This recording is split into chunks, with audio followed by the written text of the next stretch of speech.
Well, aloha kakahiaka, everyone, on a very special show. This is a Thursday show. We normally have the Aloha Friday Hawaii show. Today it's the Aloha Thursday Hawaii real estate show. Welcome, welcome. It's July 3rd. I'm your host, Peter Kay, and we've got a great show for you today. Of course, as usual, we're going to do some market updates. We're going to take your questions, of course, and your comments. And we've got some diamonds and deals that we want to show, some properties that our friends are preparing for us that we think are really cool to look at. And then we're going to close with some great motivational thoughts as usual. All right. So before that, we got to do a little bit of a warm up though. We have to warm up the internet, especially today, since it's an off day. We don't normally do it. So with me today, I'm really happy to have Dylan Nonaka from the Big Island. We got Heidi Dellinger from Maui, and we have Ashley Wasson from Oahu. Great to see you all. Glad you all made it today on this kind of, off the schedule day. Why don't we start with you, Dylan? What's the warm us up, Dylan? What's the Aloha shirt, and how's the day today on the Big Island? Yeah, I don't know if I wore this one before, but this is a Kona coffee print. You see, it's like coffee Oh leaves yeah, and coffee cool. beans, and this is again Living Hula. This is one of their newest additions. So rocking it's probably like 2 months out or something like that is when it came out. So check them out, livinghula.com, or yeah, livinghula.com is the website if you want clothes like this. But and they're not a sponsor, so I'm just plugging my friend's business. But yeah, beautiful day over here. Bless you, Ashley. Yeah, but beautiful day over here in Kona. It's been raining. Like somebody told me yesterday, it's been like the rainiest year since like 2008 or something like that. Year to date, because it rains like every single day over here, and it's kind of getting old. It's like living in Hilo. It's like there's a joke that Kona is the new Hilo. So it's good having a sunny day, but it's usually pretty sunny in the morning, and in the afternoons the clouds come in and we get some rain. So yeah, it's cutting grass becomes the biggest the biggest task to do in life when it rains, because when you can't find the time to cut the grass, and the grass grows twice as fast when it's raining all the time. So having a yard becomes a part-time job, more than a part-time job, a 3/4 job. I A have begun to benefit take of on. condo life. So you have There There you you maintenance go. go. fees, but you don't have to cut That's your what you pay grass. HOA fee for, correct? That is a benefit of condo life, not having to deal with maintenance. That is a nice thing for sure. I'm slowly. I've never was a yard guy. We've always had a yard maintenance crew come over and do the house and stuff. And but now in my retirement years, I've been getting to inch myself into lawn maintenance. So I'm killing weeds. I'm about to dig up some grass. I'm about to plant some new grass. So it's becoming my new hobby. I don't know if I like it yet, but we're giving it a try. We're giving it a try. So, Heidi, thanks for making it today on July 3rd on a Thursday. How are you doing? What's the coffee? Heidi's always got the coffee, guys. What's the coffee, Heidi? And how are you doing? I'm doing great. I walked to, well, my now favorite coffee store. It's called A Coffee Store in Napoli. And the name of the coffee I'm drinking is called the Buzz Blend, which I think is actually Kona coffee that they have over there. And it's pretty good. But I have to say, just the walk there on this beautiful sunny day also adds to the coffee experience. It was a little bit rainy yesterday, but I don't mind the rain. It's always a light rain, and it's always good. So anyway, I know it's been a few weeks, but super happy to be here and be on the show again. Good to see everybody. Great to see you too. Ashley, are you doing okay over there? Can you give us the update? Distractions. You all right? What's going on? How's the weather? How are you doing? What's going on today? We have a full house here. I have my best friend who I just sold her house, and she's got her 2 kids staying here for the month until they move, relocate to Colorado. 2-year plan to come back though. And we just walked the beach this morning in Kailua. It's a nice 5-mile total walk. So you hit the sunrise and it's just perfect. And there's just a little bit of a misting rain just to cool you off in the middle of it, which is lovely. But there's all their activity going on out there, and they're knocking on the door. Sorry. It's a beautiful day though. Nothing to be sorry about. Nothing to be sorry about. It's a beautiful day, and yeah, it's really the weather. Today especially is just a beautiful day. As you've all said, there's been rain. Again, it's Hawaii rain. It doesn't really count, right? It doesn't really count as rain, So we're going to we're going on a family trip for summer. We're going to go to Yellowstone and then the Oh. Tetons and down to Utah. And we really strategically picked the hottest, most miserable month that we could do this trip. And so we're leaving in a couple weeks, and we're reading the headlines that, like, on the mainland, it's record high heats, and that there's even fatalities and lots of hospitalizations, and it's this really intense heat over there. And even when I call my family up in the Northeast, they're like, oh yeah, it's 102 right now. And it's normally doesn't break into the hundreds there too often. And I feel like we're just literally, we are on an island sheltered from that because we're not experiencing that uncomfortable high heat. It's just really been like it's been rainy, like Dylan said. Maybe that's helping keep it cool, but it's just really been a fantastic summer so far. Like a perfect temperature. Yeah, man. The weather in Hawaii. I mean, yeah, I think about the weather in Hawaii is just, we've talked about it so many times, but it's always worth talking. It's always worth talking about some more because it's always so perfect. And I don't know about you guys, but look, I've been here for over 40 years now, and I have the weather the way it was 40 years ago is exactly as perfect as it is today. So there may be climate change, but one thing's for damn sure, it ain't global climate change. It ain't global. It may be like in New Jersey, maybe it's in Chicago, but it ain't in Hawaii. So it's not global climate change because it has not changed. It's perfect. It's always been perfect. It's still perfect. Not been colder. It's not been warmer. And you know how else that you can allow me to rant here for a moment. You know how else you really know that the climate in Hawaii hasn't changed? The way you really know is the surf is identical. The surf has not changed at all. And surf is super sensitive, right? If there was any weather pattern changes, so Ashley, don't be afraid because you know about the surf. The surf has not changed. And if the surf doesn't change, the global climate hasn't changed. It has not. No, that feels like science to me. So that's science. That's it. Trust the science. Trust the science. Trust the science. All right. Actually, speaking of science, so I want to try something. Well, I'm going to do a little bit of here and there on the news today instead of just kind of rambling on about news. I'm going to see if I could weave you guys into this one. So let's do this. So on the news part, I got a couple stories which I think are fun. Hawaii's deadliest spot, and I wanted to ask you about this, Ashley. So there was a story about Hawaii's deadliest spot, and the deadliest spot is, and I got it over here, is Keiki Beach. And you're a North Shore girl, a previous North Shore girl, and you know about Keiki Beach, I'm sure. I'm sure, obviously. It's that was actually my favorite place. That was my go-to beach. Like, here's the way you get into it, and it's just crazy photos. It's just amazing, gorgeous, drop dead gorgeous place. And then it's also this, right? It's like the craziest spot in the world. It's just absolutely bonkers and insane. So actually, I was curious. So this got rated as like one of the deadliest spot, the most amount of drownings. I actually have a story about a drowning I witnessed personally, but I want to get your perspective on, what's the locals' view, the North Shore person's view on Keiki Beach. I was actually surprised that it was Keiki Beach and it wasn't Waimea Bay, because I've seen more, or Sandy's, because I've seen more unconscious people being dragged up and down on the shoreline or on the surf from those two beaches. But Keiki Beach is, I guess it's more of like a silent, not killer, but it goes either really, really deep or you have like a nice sandbar. And there's these really drastic shifts in the topography of that beach. And perhaps that's why there's also a strong current there. I did not surf until recently because that's where I was learning to surf, is from there into Sunset and Pipeline. And my ex-husband was a big wave surfer. And so for him, like 3-foot faces that was small. And so that's where I was trying to learn to surf, was at Keiki Beach and Sunset Beach. And it was terrifying. It was just this crazy, it's just a really strong wave.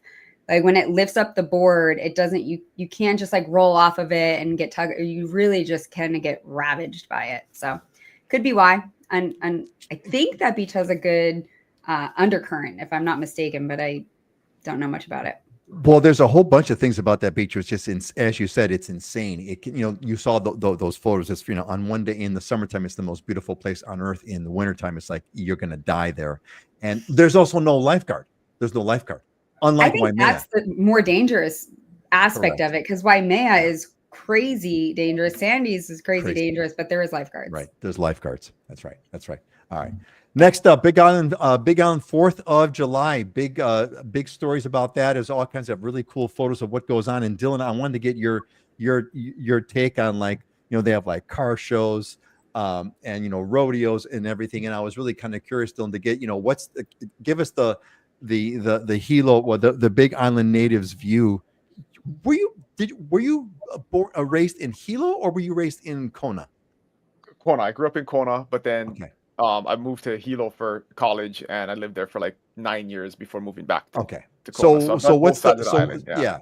All right. So what's the insight on kind of what goes on in Hilo for the 4th of July celebrations? Well, the big tradition is the parade that they do. So there's a parade that starts at Old Airport and then goes all the way through town and ends at the other end of town, kind of by Royal Kona Resort. So it's a Ali'i Drive. It's lined with people.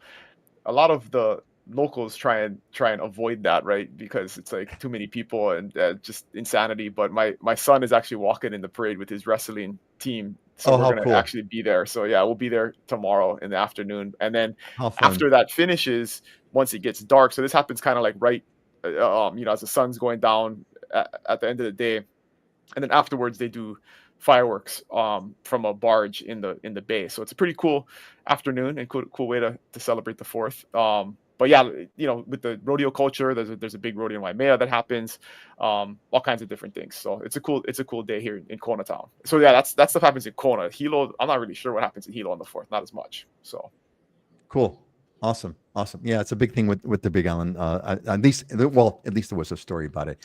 And a lot of it's driven by the town association, all the merchants that are along Ali'i Drive. They there's like a nonprofit that puts together raising money to do the fireworks show. And I think we had a couple of years where they didn't do it because it was, they couldn't get it together. So having it back is cool. Cool. Kailua also has a big, isn't it the 4th of July parade in Kailua? Too. Big parade in Kailua, right? With all the political folks. It's a big politicians kind of a walk.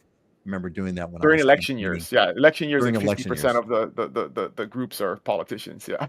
Yeah, I was in one of that thing. I was when we were back a long time ago, Dylan, when you and I were into politics. I was in that. I was on that train. All right. Next up, so short-term vacation rentals, big deal. I caught an interesting story about this, which I did not know. The articles were about how impossible it is, how they're not, they're not following up and correctly punishing the people who are illegally renting on short-term vacation rentals. One thing that really struck me, and Heidi, I want to get your take on this and give us the update, if anything, on what's going on Maui short-term vacation rentals. The one interesting statistic, and this could tell you a lot why it's probably not going to go anywhere. On any given day, 30% of the visitors are staying in a vacation rental. 30% versus hotels. That's a huge number. That's massive. But Heidi, what's the latest on happening in Maui on short-term vacation rentals? Anything worth mentioning? Well, it's still being deliberated by the Housing and Land Use Committee. So over the past few weeks, they've had a few different days of hearing testimony.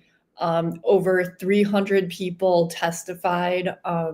I was one of them. I testified. And this is in regards to Bill 9, which would potentially phase out legal vacation rentals in apartment zoned areas. So yesterday, July 2nd, was the day where the committee had a closed executive session. I understand it was about 6 hours, and then they met with their attorneys and didn't make a decision and said they're going to reconvene on July 23rd and continue talking about it. So there's just been all this uncertainty and wondering what's going to happen for so long. So really looking forward to getting some clarity on where this bill is going to go, but it's still being decided. But meanwhile, we had a really great 4th of July parade up in Makawao. It's Stampede Week. There's all these rodeo events. It's really, really fun. And this is upcountry Maui. So I got to see the parade. And yeah, that was Awesome. great. But short-term Awesome. rentals, yeah, still don't know what's going on. The fun continues. Wait, they did a parade before 4th of July for 4th of July? Yeah, so it's called Stampede Week, and there's events. The parade kind of kicks it off. So the parade was last Saturday, and then there's all kinds of rodeo events and concerts and everything that have been like going on all week and continue to go on. So it's a really fun time to be at Maui. Always fun time to be at Maui. I think, man, it's always fun to be in Maui. Always fun. All right, and I'm going to wrap it up with a couple of final stories over here at the Drone Patrol. There's increasing legislation going on for fireworks this year. They're going to try flying drones to spot people who are firing off their fireworks. That's going to be interesting. And then finally, white tops in preschools. That's kind of I always like to find those stories that tell us about Hawaii's like top in something. So Hawaii is just one of 5 states that met all 10 benchmarks by the National Institute for Early Education Research. So that's a little feather in our cap for Hawaii. And that is the news for today. All right. So we should look, why don't we we should play some bets on how many drones get blown up by the fireworks. That would be a funner observation, I think, right? That's oh my God, that's the new hobby. Use the aerials, aim the aerial at the drone. That's it. Oh yeah, that's cool. Yeah, so the reason we're doing the show today and not tomorrow is we're all going to be busy setting off fireworks. That's right. At 9 a.m., That's so. right. That's right. That's right. We're secretly smuggling. We're part of the fireworks trade. That's precisely correct. Thanks, Heidi. Good one. All right, let's do a market update. Why don't we go in? Let's go in reverse, counterclockwise. Ashley, Heidi, Dylan, give us an update. I was trying to think about something, a way to mix it up a little bit for the market update, and I really would like to, if you could think of, in addition to whatever that you're going to share, folks, I'd like to hear some kind of an anecdotal story, like since the last time we had the show in the past 2 weeks. What give me something that occurred that made you think about the market, whatever it is. If you could do that, that'd be kind of cool. I want to try something new in addition to whatever you're going to talk about. Ashley, go. Repeat that. Yeah. Some anecdotal story, something about, hey, something happened over the past 2 weeks that this is what something happened over the past 2 weeks that made me think about the market. This is the thing that occurred that made me think about the market. If you got it, if not, don't worry about it. But just give your regular report. Okay. Just do your regular report. Yeah. Don't want to throw you off. Okay, so for just perspective, I'm going to keep it really simple right now because we're all in party 4th of July mode, okay? We are just going to go off of sales and solds. We don't have our official report from the Board of Realtors. So next show will be a lot more in depth. But right now in June, we had a total of 693 sales for both single family and condos. Comparing that to last year, same month, 692. Almost identical amount of sales as last year. And then if we compare that to the COVID market, that was 1,235 sales. So we are 56% difference between the boom of COVID market and now. But I always like to add a pre-COVID market perspective. And in 2018, 2019, there was between 830 and 930 sales between those 2 years. So we are seeing a pretty significant decline on the number of houses that have sold, even pre-COVID market, very consistent to last year's market. And we're not seeing a decline on prices. We are not seeing a massive decline on the list price to the sold price ratio. That's still above 97%. And what that means is if someone's offering their house for $1 million, on average, that seller is getting at least 97.5% of that. And we're just seeing slightly higher days on market. All right. Cool. Excellent. if you have a story that comes up anecdotally yeah. of the past, yeah, if you have anything, but did anything happen over the past 2 weeks that made you think about the market or was emblematic of the market condition? I think the obvious, President Trump kind of trying to strong arm the interest rates. I think that has stirred confidence with some of our client demographic. They feel like he might get what he wants, is sort of a narrative that some of my clients have felt confident on. Oh, I'm going to buy now and I can just do a refinance. I think the rates will go down. So I feel like I guess it just depends on where people sit, where their mindset is. And but my circle of investor based clients, they seem to feel confident on that presidential news. It seems that the interest rates are going to go down one way or another, either by Trump's like forcing it down or by the Treasury Secretary doing it eventually, because the market is kind of inflation is under control. All the indicators seem to point to a rate reduction.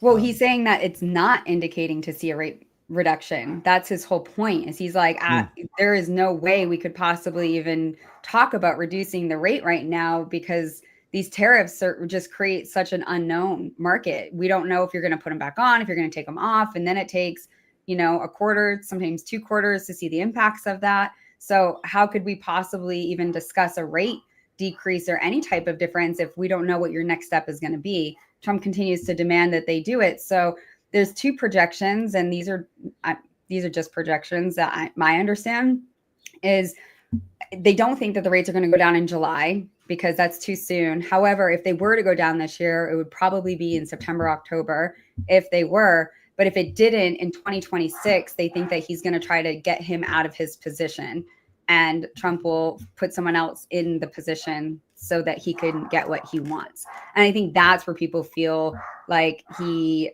rates will see positive impact either by towards the end of this year or next year. By hook or by crook, it's going to happen. And one, I should give a shout out to Monica. Hey, Monica, thanks. Great, happy 4th of July. Aloha from beautiful Kona. Glad that you're here with us. Great that you're a part of it. And hey, and everybody, thanks, Monica, for doing that because I forgot. I was remiss. Hey, folks, if you're joining us, give us a shout out. Let us know where you're from. We'd like to kind of say hello to everybody who's here with us. So thank you for that, Monica. Really appreciate that. All right. Heidi, give us the update. What's going on Maui? What's happening? And what do you see? Well, I just looked at the MLS of what has sold on Maui in July, and we had 67 single-family homes sell, median price of $1.3 million, which is pretty much what it's been. Only 56 condos sold with median price of $700,000. The condo market is way down in terms of number of sales. The part of the market that's most impacted are these apartment zone vacation rentals, with the uncertainty hanging over them on whether or not there are going to be regulatory changes in the future. So we are seeing some apartment zone vacation rentals selling at much lower prices than they would have sold a couple years ago. So there are some investors coming in and buying right now. As far as the single family home market, what's interesting is homes over 3.5 million, that market's been pretty strong. It's kind of the mid and lower end of the market where we're seeing more people hesitate. So the luxury market's actually, been fairly strong. It's impacted as well. But I find that interesting. And then we had 12 parcels of land sell last month, median price $585,000. So lower number of sales overall. I am seeing some buyers that were interested, back in 2022, beginning of 2023, that took a pause just because everything that was going on, in the world, and like just seeing prices go up and everything going on in Lahaina. And we're seeing some of those buyers now return back to the market and look for opportunities, because it is a market right now that is better for buyers than the strong sellers market that we were in a few years ago. So it's like I said on the past show, it's a good time to be a buyer right now. One thing that struck me about, I think you mentioned this before, was that you said that the apartment zone vacation rental areas are ones that are getting hit, understandably, because of the uncertainty of the legislation that still in deliberation. People don't know, and of course, investors hate uncertainty.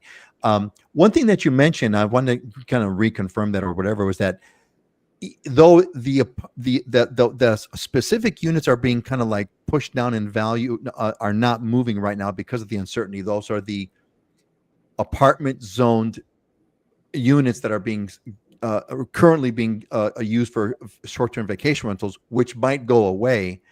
But you also said that thinking and that pricing has also affected legit vacation rentals, ones that are not going to get rezoned, ones that are in a short-term vacation rental zone that are not going to be affected by, most likely not going to be affected. That's still a thing, right? Where those, in other words, it's affecting the entire short-term vacation rental market, whether or not it's potentially subjected to legislation. Is that right?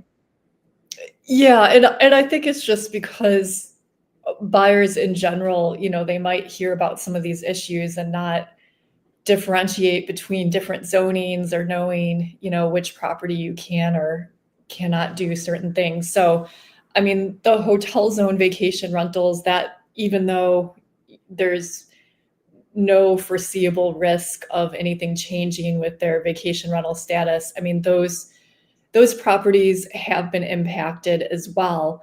But I mean, we're also seeing lower levels of tourism on Maui because of, all this negativity with the proposed legislation. And also, I mean, there's been some adjustments with increasing insurance rates and HOA fees and interest rates. So there's like a few factors coming into play, but I think that the possible regulatory changes in the apartment zoned areas, like that negativity is kind of clouding like the rest of the market as well. And I mean, there's really no reason that should be a factor for the rest of the market, but the market all kind of moves together, and buyers seem to go in a herd. I hear opportunity. Yeah. Yes, right. That is correct. It's opportunity if you're willing to take the risk, right? There's risk. It works both ways. But I'm with you, Ashley. I would definitely look for a unit that is not going to be subjected to the change in legislation, because that's probably underpriced, probably. But you need a good realtor like Heidi to guide you through all that. So there you go. And then, I mean, the other perspective is like, if they do get rid of vacation rentals in apartment zoned areas, potentially the remaining legal vacation rentals could be worth more. I mean, that's to be seen, right? But that's just another way of thinking about it. Absolutely. That's a very reasonable assumption. Yeah, I mean, that's what I mean. Like, if right now the actual not rezoned vacation rentals are impacted because people don't know how to differentiate it, that's opportunity. Go buy those legal vacation rentals. Yep. I would think it's safe to assume they'll be worth a nice amount down the That line. actually happened here on the Big Island when they implemented the vacation rent. We had it was the Wild West with like no rules, right? Up until maybe 5 years ago. And then when they implemented the rules, they said, well, if you're already using it and you can prove that you're using it and you pay your taxes, we'll grandfather you in and you get your non-conforming use permit. And so I think they gave out 1,700 of these permits or whatever, people who are operating a vacation rental when they weren't supposed to, and immediately gave them a 10 to 20% boost in their property value because they cut everybody else out. And then, the folks that they created a scarce market all of a sudden, which is just the folks that had this non-conforming use permit. So yeah, it's a very reasonable assumption. Was that transferable? It was, yeah. So as long as you renew it every year, and if new owner buys it, you continue to renew it, you can keep it. But once it expires, you can never get it back. So there's been I don't know exactly the number now, but there's been a significant reduction of the number of non-conforming use permits because people have not renewed over the years. Man, I could absolutely see the gears in Ashley's head are spinning. I see that. I can see that spin. I can see it. That's I cool. mean, the thing that's not going to change is how wonderful a place it is here and the lifestyle. So I think it's always going to be a valuable place to be. I mean, people are going to want to be here. I mean, we started the first 5 minutes of the show just raving about how great the weather is, and I mean, that might seem silly, but that really is a luxury. And It I is, man. the everything we have here, the natural beauty, the community, all the reasons we love living here. I mean, that is not going away. So a lot of this is just noise. And as I always say, I mean, the best time to buy is when it's right for you. And I mean, that would be like the other anecdotal story is some of the buyers I'm working with right now, it's just because the time is right in their life based on what's happening with certain investments or family or things. I mean, it's not like they're just looking at the market and, waiting for the interest rate to go down 0.1% and then they know it's time to buy. It's like other life things coming into alignment that are way more important. So I mean, you want to be aware of like what's happening market wise, but it's also, I mean, your life and your personal goals. I mean, that's more important in my book. Well said. Well said. That's a little short video unto itself, Heidi. Well said. Well said. Dylan, what's give us the update. What do you see on the Big Island? What's been going on with the market? And if you have an anecdotal story, that would be kind of cool. Absolutely. So just like Ashley, we don't have the data out for July, the full data set out for July, but I just ran number of solds for July, and there was 373, which is pretty much on par with the last 3 months. So I'm glad you're asking about a story because it's pretty boring. There's not really a huge, huge update or change in the market, but an interesting. I try to find like an interesting piece of data to pull out to look at, and the average days on market this year is 57 versus last year was 77, and this is in the residential housing market, and that's a pretty significant change. I mean, 20 less days on market, so it's somewhat of an indicator of a stronger market. Things are selling quicker, and just in the previous month, the median days on market, so average versus median, that's why data can be skewed, but the median days on market was 36, which tells us that about half the properties that sold last month were about 30 days, which is pretty fast, pretty strong market, and stronger than what we've been seeing. And we're kind of seeing this median days on market closer to 2 months, 2.5 months. So it might be an indicator of some pickup in the market. I can't necessarily say that we're feeling that 100%, other than there's other like little data sets that we can plug into, and we as a operation, our team operation, had one of the strongest months ever we have a relationship with Zillow, and the number of conversions we got off of that program was higher than it's ever been, which is really showing to me anecdotally that buyer demand is strong, buyer demand is increasing. Because there's really, if you just look at the objective data in the market, there's nothing really saying that like anything's changed, anything's getting better, right? Rates are the same. I mean, kind of number of sales is pretty much flat. There's nothing really going on. But when you kind of have a anecdotal specific thing you can look at, I mean, we're definitely kind of feeling that as an operation that buyer demand is strong. But the story is a very good example of what's going on in the market anecdotally, is that we have an area where, I have a friend that's looking to buy a coffee farm, and there's one on the market, and it's in an area where there aren't very many sales usually, and it's right where I grew up, so I know the area super well. And in the last couple of months, there's been some solid market activity there, so there's some really good comps, and it's hard to comp a coffee farm, right? Like 3 acres of land and an old house on it. I mean, it's a hard thing. It's to kind of figure out, like, how do you value the house versus what the updates you need versus the land, and how productive is the land, and there's all kind of stuff. There's access to water. I mean, there's all kinds of things. So anyways, there's some pretty strong comps there, and there's a property that's pretty grossly overpriced. And so, we make an offer on this thing, and I lay out very detailed, like, how we came up with the offer price and how we justified it based on the current solds. And there's one in escrow, and there's one that's, on the market, it hasn't sold, that kind of shows that that's not the right price. And anyway, seller comes back and just says, hey, we want our price, so it's like very unreasonable. I mean, like, just denying very clear market signals of what the value is. And that's another thing that's keeping the market kind of slow, is we do have that segment of sellers that are just still kind of living in a place where, like, I can get whatever price I want, and we're not in that anymore. And even though we haven't been in it in a while, 18 months, 2 years, there's still, if you're a seller just coming to market, we live in this world and we're talking about it all the time and we're super familiar with it. But if you're, just an outsider, and then you come into it and say, hey, this is what I want to do, you're basing your worldview and your belief system off of outdated data, or maybe no data at all, or just a feeling or whatever. But that's one of those things that's still a little bit frustrating in the market, right? Whereas, like, we could get this thing, and this thing would get sold for the highest price it would ever. I mean, it's not like the price is lower, it's just it's not what they think it should be based on previous markets. So yeah, I mean, there's a segment of that, just the unreasonable seller. They're still out there. So Hopefully the seller's listening to this show. yeah, maybe. I doubt it though. But If he was, he would become more reasonable. There you go. That's it. Well, I mean, it's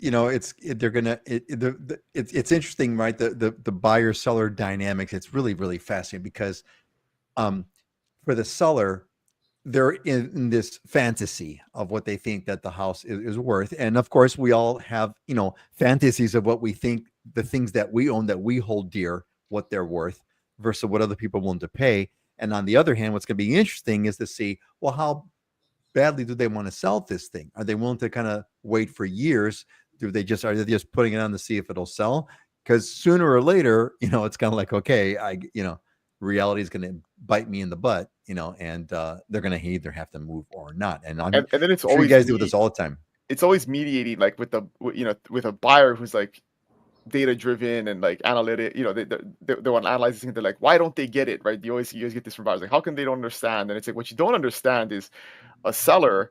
I mean, there's 100 factors that go into it, but I could use you, Peter, right, as an example. If you're going to sell your house, you have all of these memories, you raised your daughters there, like, all of this stuff, and it's like, that's all stuff you can't quantify your psychological value. And if you're holding on to that, there's no way I can reason with you, right? Like, there's no logic that's gonna convince you otherwise. And that's always bringing the two sides together, is the very complicated dance that we all do every day. So hey, look, speaking of anecdotal stories, let me give you all give you one right now. I had I'm selling I'm selling the Porsche, the Rockstar Porsche, which was on the Rockstar Porsche, which was on all the videos. The star of the videos is being sold. And okay, I did a little bit of data. I did research. I looked around the market. I saw, what the car was worth relative to whatever, and I put a price, but the price was too high, and the market's not moving. And I did get one, I think it was a legit offer. I got one offer, which was way below what I thought the car was worth based on the data. I way below what that thought. And so I walked away from it. I said no. And that was the only offer I ever got. That was the only one. That was it. That was the one, So I'm going to trade it in, and I'm happy with the trade-in value. But, on the private market, man, that was that one offer. In real estate, your first offer is usually going to be your highest. My stepdad, he had all of these sayings where, my mentor teaching me how to do real estate, and that was one of his sayings, was like, your first offer is always going to be your best offer. So don't, you're taking a chance. I wish I would have known that. I wish I would have heard that. And that's been proven. I can't even tell you how many times, you're on the list side and you get an offer and they say, oh, we're going to wait another week or two and see if we get a better offer. And the better offer never comes. So that is wild. I wish I would have had that wisdom before I turned down that offer, but I get to learn greed. Wait, so was your trade-in value less than that offer? Oh yeah. Significant. Oh. Yeah. Significantly less. Yeah. Of course. Yeah. Don't rub it in, Ashley. No, it's fine. And I'm happy with the value. I mean, but it's just like, wow, greed. greed. At the end of the day, it was greed, right? Just unabashed greed. It's like, hey, it's worth this much. I'm sure it's worth this much. You're offering me that much. I'm going to hold out because I know it's worth more. And I should have taken it, but I didn't. So there you go. Anecdotal stories are us. All right. Next slide, please. Let's move on. So, hey, how did you get here? Did you find us did you get it through the newsletter? If you got the invite through the newsletter, you're good. If you didn't get the invite through the newsletter, you want to get on the newsletter. Go to livinginhawaii.com. A dialog box will pop up. You'll be able to subscribe and you'll get notifications to great, amazing shows like these and incredible conversations. I wish I had a time machine to watch this show before I put my car on the market, because I would have taken that first offer, but unfortunately I did not. But anyway, so get on livinginhawaii.com.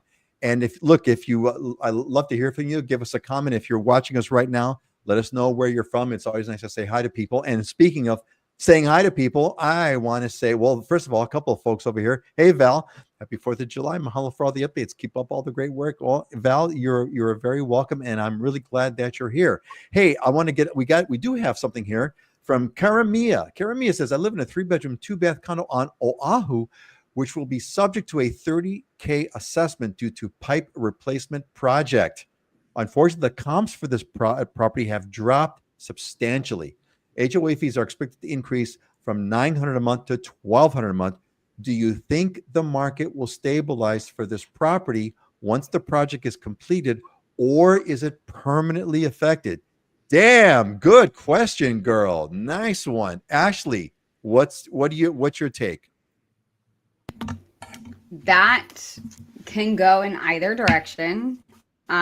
Depends on how long how long is it going to last for? Because if that fee is for a significant amount of time, then your comps are going to be less, and your comparable sales when you're reselling a property, an appraiser and a realtor, they look at the last 6 months of solds. And if under extenuating circumstances, you can go either geographically wider or you can go a little bit back in time. So after you have a set of 6 months of low sales, then it takes a little bit to increase those sales up from there. So if this continues to decrease for 12 months or say three quarters, then you might be looking at, a bounce back that could be a few years after the maintenance fees level out. However, with that said, potentially you could have a bounce back in the market as a whole, or there could be a unit that set the comps and just really sold higher than the others had in the past. And then that could re-engage at a price point. But most likely it would take a little bit to bounce back after the fees go down. And I say that relative because the fees may never go down. If this is a very short-term assessment, meaning you're going to have it for 12 months or 6 months, then you might not see a super long impact. But often when we see assessments down the line, we see something behind it, like insurance or roof or some other big item, because with piping often comes around the 30 years that a building, 30 to 40 years old, where you see a lot of big ticket items needing to be addressed. It might be the new norm, by the time that assessment goes away. So Ashley, what came up in my mind as you were saying all this is there? Karamia says 15 years assessment. Okay, so it's a 15-year increase. Yeah. I mean, that's the new norm. So it's it's gonna be the new norm. You'll see a decrease in your price point in the building. It'll probably slowly creep back up because all of the buildings around you are hitting around the same price point. So depending on how far those comps go down in the next 6 months will probably impact how quickly it goes back up. But I don't think it would be devastating. Great. So thanks, Ashley. Heidi, this is a generic issue. I'm sure you have situations like this on Maui and maybe to a lesser degree on the Big Island, because you don't have that many condos. But what's your guys? Who else wants to chime in here on kind of what would you tell Karamia? What would you tell Karamia? Yeah, this is a really common thing going on, and 30,000 really isn't that bad of an assessment compared to some other properties. Once the pipe project is done, I think that's a very positive thing for future potential buyers. Wouldn't you rather buy a project that has a property that has brand new pipes versus one where the pipes haven't been replaced in 50 years and you might need a future project? In my experience, going into a sale with eyes wide open and being able to disclose a special assessment and calculate the cost is always better than a future unknown special assessment. So, I mean, there's plenty of properties being bought and sold with special assessments, with pipe projects, with this project and that project. Yes, if there's a special assessment, the buyer is going to consider that in their price. But overall, I mean, the way to look at it is positive that there is a plan to replace the pipes and the property's being improved. I mean, that's absolutely what should be happening at these properties. So I wouldn't, think it's the end of the world. But yeah, it cuts into affordability a little bit right now, for you as the owner and also the potential buyer paying those higher fees. Thanks, Heidi. That's exactly the question. Well, not exactly. I was going to ask something along those lines. Is it a positive? Because now it's like one more thing that's been taken care of. And is that going to, does that compete favorably against other units? Dylan, you have anything you want to add to this? Yeah, I think the biggest thing is perspective here, where I mean, when something happens to you and your situation, like it feels very personal. But if you look, I think Heidi mentioned this kind of like market wide, and this is not just a condo thing. A condo definitely applies to condos because a lot of condos are coming up on that 30 to 50-year-old um, age mark because everything is relatively modern here on the islands. But it also affects the single family home market. A lot of insurance carriers now are, if your roof and your electrical and plumbing haven't been replaced in the last 30 years, they're not issuing insurance policies on single family homes. And so if you kind of do the apples to apples comparison, like, hey, 200 extra bucks a month in your HOA fee, or, possibly $100,000 that you got to do now to upgrade your house in order to get it sold is a small price to pay. And so that is one of those things where nobody likes an HOA fee, but there are advantages to prepaying or amortizing over time the cost of maintenance, because when you're a single family homeowner and your roof is 40 years old and you want to sell it and you find out you got to spend 30, 40, 50 grand to replace your roof before a buyer can get insurance, changes your situation pretty dramatically. And so at the end of the day, these costs kind of affect the whole entire market. It can feel like it's happening, to you and just your one complex, but definitely, I mean, it's market wide in a lot of different areas. There ain't no To piggyback HOA on Dylan fees. real fast, we just sold a single family home and the plumbing underground had hit that 35, 40-year mark. And the seller had to give a $30,000 credit for the plumbing. And that's all upfront. That's not broken down into monthly payments. So you're not immune to it. And if you're renting and a homeowner has to do it, you're not immune to those cost increases as a tenant either.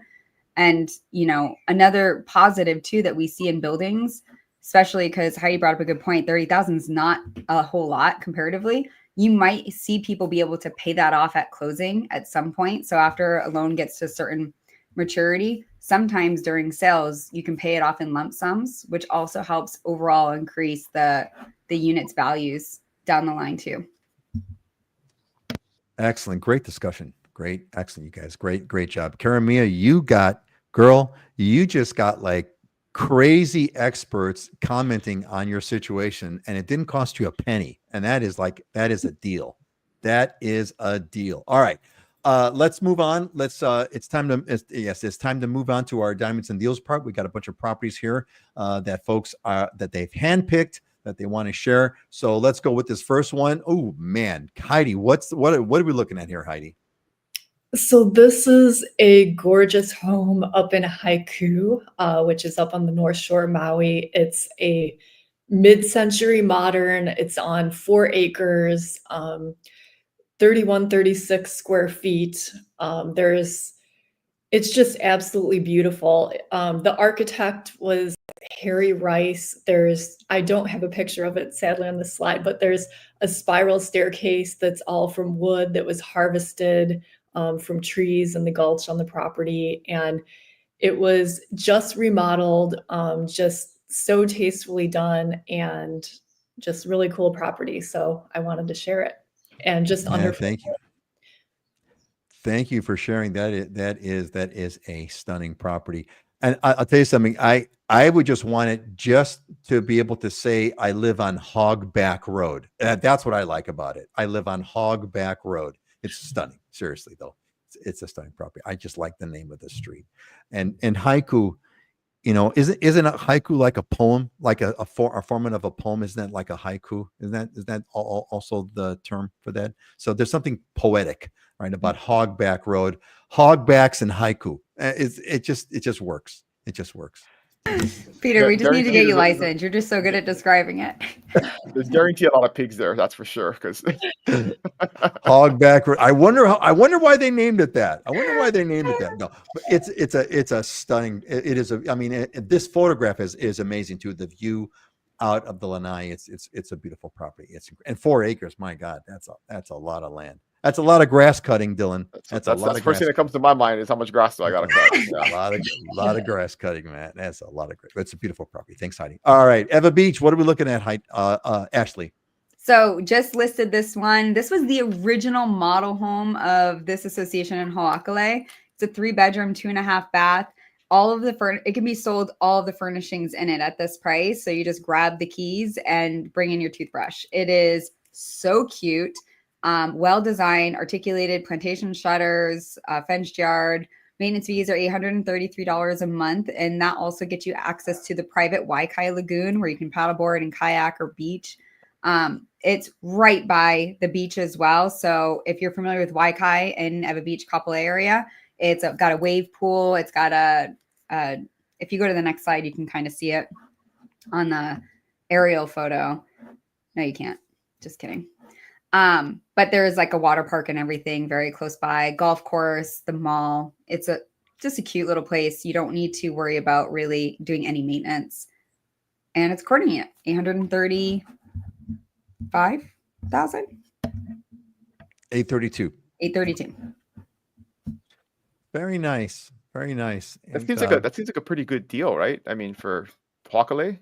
Yeah, and because it's the original model home too, this was everything that like all the upgrades. Yeah, they went all out, right? Yeah. Yeah, and like it's even the bedrooms. Like I'm surprised. I had my assistant do this slide thing. She should have put in the bedroom that had like a tiki hut in one of the bedrooms, and it's like they built this panel over the bed, and it's got this rattan tiki hut feeling, and then the bed's all tiki too. So if someone's looking for like an investment property and they want to do a 1031 exchange or something like that, this would be a really good option for them. In addition to obviously a wonderful family would enjoy this too, but you just grab your keys and rent it out 30 days or long term, and it's just ready to go. Everything in there, it's perfect. 2-car garage. Ready to go. It's cheap. Yeah. It's a good price.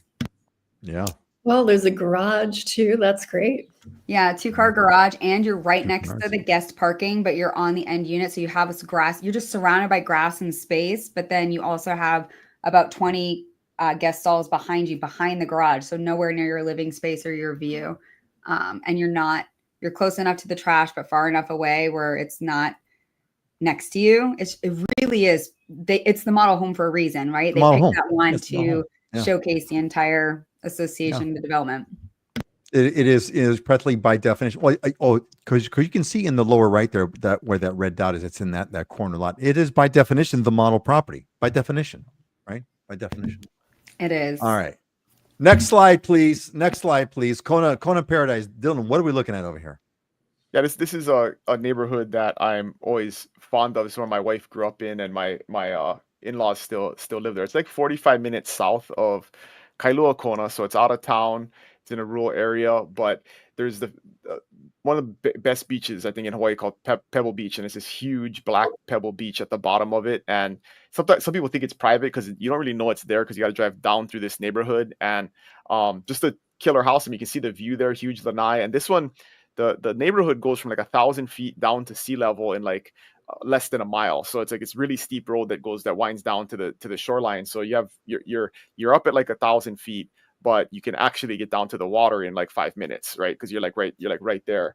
And just a cool small neighborhood down south. If you don't need to come to town super often, it's convenient. Just come to Costco once a week. But nicely upgraded and the best parts is huge Lanai, right? And that's where you're going to spend most of your time enjoying the amazing weather that we were talking about earlier today. So killer views, facing the sunsets. That you're going to see sunsets out of that Lanai every evening. And you're 5 minutes away from a great beach. Man, Yeah. Heidi had the diamond, and this is a deal. I mean, really, did you have to follow up with something 100,000 less with an ocean view? Yes, that's Kona. Big Island. I'm always saying Big Island is where you get your dollar goes the furthest. So you can't go wrong. But we Well, have it's kind of funny. balls. It's kind of funny. I'm comparing the two. I'm actually thinking about this one and Ashley's property. This is a deal at 832, right? Because I'm On thinking Oahu, like absolutely. Yes, on absolutely. Oahu 832 for 750. It's like, I mean, of course they're different, but it's like, wow, Kona's come a long way, man. Kona has come a long way. It's not quite the delta it used to be. Does this have garage or carport? This one I don't think does, no. So when you pull up this steep driveway, where do you just park at the? Yeah, I gotta go look at it. I haven't it's like something that's not important to us is garages here, right? Like, I mean, it's like that's something like I know Well, it's so it's a big perfect. We don't deal. care Like, about it. you can secure your stuff. Like this neighborhood is like you just leave all your stuff out in your yard and nobody ever steals it, right? It's Kona, right? So it's like you can have all your stuff out in your. It's like no big deal. So What does it rent for? something like this would probably rent for like 3,500, maybe 3,800 a month, something like that. Wow. Yeah. And actually, you would like this. Actually, She's got the calculator. She's got the calculator doing the math. It has an addition downstairs that's not permitted, but there's like a 1-1 downstairs. So there's like a 3-2 upstairs and then a 1-1 downstairs. So Dylan, you did not leave out such a key detail. What? What? Yeah, so it's actually two living spaces. So yeah. But and it has a yard or no? No, it's pretty small. I mean, yes, it has a yard, but these are like 7,500 square foot lots, so they're not super big. And they're terraced. They're steep. Yeah, like this is on a super steep incline going down to the water. But that's why the views are killer, because it's like everything, every single house, like the next house is down below it. So it's stadium seating totally, over the beach. 100%. Yeah. So 3,500 for the 3-2 or for the whole thing with the 1-1? For the 3-2, you probably get another like $1,500 for downstairs or $1,200. Yeah. Okay, Ashley, you better make an offer right now. You better make. I mean, all these questions. This better be an offer coming. And given the current vacation rental rules, you could live in one piece and then vacation rent the other side, because that's not covered by the current vacation rental rules. That may change in the future, but currently, if it's your residence, you can rent out a portion of it, and it's not regulated. Man, this is a textbook Airbnb, right? A textbook Airbnb. Man, you guys are so spoiled on Big Island. You guys get to do that. All right. For the time being. Come on in the waters. Too, right? Come on in the water's fine. Maui, can you do that, Heidi? You live in it and rent out vacation rent a portion if you live in it? Well, if you're in a residential area, you need to have a permit for vacation rental, and they're not issuing any new permits, and the permits aren't transferable. So really, vacation rentals are, for the most part, limited to condominiums. And I mean, I knew somebody who was living in a condo and renting out one of the rooms on Airbnb, so I guess you could do that. But yeah, you definitely would not have a house like Dylan's showing that you could do something like that on Maui. Yeah. Those days are coming to a close, folks. I mean, we're seeing, you folks are more close to it than I am, but there's like a constant barrage of short-term vacation rental stories. That era is coming to an end, and Oahu is just a precursor, right? Oahu's a precursor. Maui's like following up, and Big Island's gonna come too. It's just a matter of time. 20 years later, we'll catch up. 20 years later, you will catch up. It is coming. All right, let's move on. It's time to go wrap up this show. It's been a great show. Actually, a lot of fun. Oh, I did want to give an acknowledgement to Karen Mia, who did say she's very appreciative. I know you are, of course. So thank you for saying that. We appreciate that. All right, let's get on to our closing thoughts. And if you've got some closing thoughts, we'd love to hear it. So let's start this up. Okay, Heidi, what is this, and what's it mean to you? Build your dreams into your calendar. I mean, it's just about being focused on what you're doing every day and have that be driven by what your dreams are and where you want to go. Put And your dreams on your calendar. I never heard very of that. motivating. That's a good one, Heidi. I That's a love good And that. one. also have plan ahead, like have something fun to look forward to. Yeah, put the dream on the calendar. That's a good one. That is a good one. Thank you, Heidi. Excellent. Ashley, what's yours? We must be free not because we claim freedom, but because we practice it. In honor of 4th of July, we talk a lot about freedom, but I think it's important that we understand our Constitution, we understand our rights, and we practice what our freedoms are before they are slowly stripped away from us. And we don't even know because we're not practicing them. Wow. Well, great Independence Day. Great Independence Day message, Ashley. And so true. Look, we're always just one generation away from losing everything. We take it for granted. There's so much we take for granted about, we talk about taking the weather for granted in Hawaii. There's so much we talk about our society, our values, our way of life we take for granted. We take it all for granted. We're just spoiled brats as a result of it. But yes, thank you, Ashley, for reminding us about it. Dylan, what's yours? Hey, and I didn't do a 4th of July quote, but I always, say that 4th of July is my favorite holiday because without the 4th, none of the rest of them exist. So Yeah, that's always right, remember man. that, You right? better believe it. You better Um, believe it. all right, so the single greatest skill you can develop is the ability to stay in a great mood in the absence of things to be in a great mood about. And this is from Alex Hormozy. He's like my favorite business and kind of business philosopher and thinker these days. But I just think it's a good reminder. We always talk about the power of a positive attitude and having a positive outlook on life. But this is really actionable, right? It's practicing being in a good mood when you have nothing to be in a good mood about. Yeah, Love that. that is so true. That's the challenge, right? I mean, it's easy to be in a great mood if everything's great, right? That's easy. Anyone can do that. But to be in a great mood when you don't have reasons to be in a great mood, that's a move.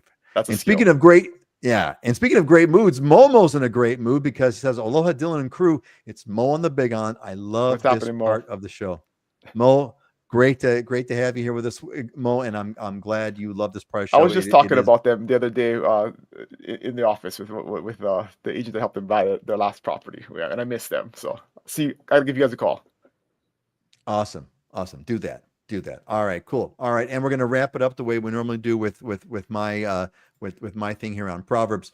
Better is the poor who walks in his integrity than one perverse in his ways, though he be rich. Keep in mind the things that really matter. It's integrity, man. Integrity matters more than anything. It's kind of funny. We were having a talk with my daughter a few days ago, and we got on the subject of credit and integrity. They're intertwined, of course. And credit is that that's like the mechanical translation of integrity, right? And credit is everything. You are nothing in a modern world without credit, even in not the modern world, right? Credit. You can't buy anything. You can't get anything. You can't go anywhere. Nothing. Credit, integrity. That's what it's all about. So. Excellent. And Momo, speaking of integrity, Momo misses you too, Dylan. He missed you too. So, all right, man, circle back. All right, folks. Well, look, it's been a lot of fun. We've had a great time. We're going to see you in a couple of weeks. That's going to be July 18th, 2 weeks. Thank you, Heidi and Ashley and Dylan for being here. You guys were awesome as usual. Let's say goodbye. Let's do a counterclockwise. Ashley, say goodbye, then Heidi, and then Dylan. Say goodbye. Speaking of credit and 4th of July, and we're nothing without it, we currently don't have a social score like some other countries, and we still have our freedom. So celebrate that this weekend, guys. Have a good one. Happy 4th. Hell yes. Happy 4th of July. Have a great weekend. Have an awesome long weekend, everybody. Have a great weekend. And like we're closing on this theme here, remember the amazing country, the greatest country in the world that we live in. Aloha. Have a wonderful Independence Day holiday. We'll see y'all in 2 weeks. All right.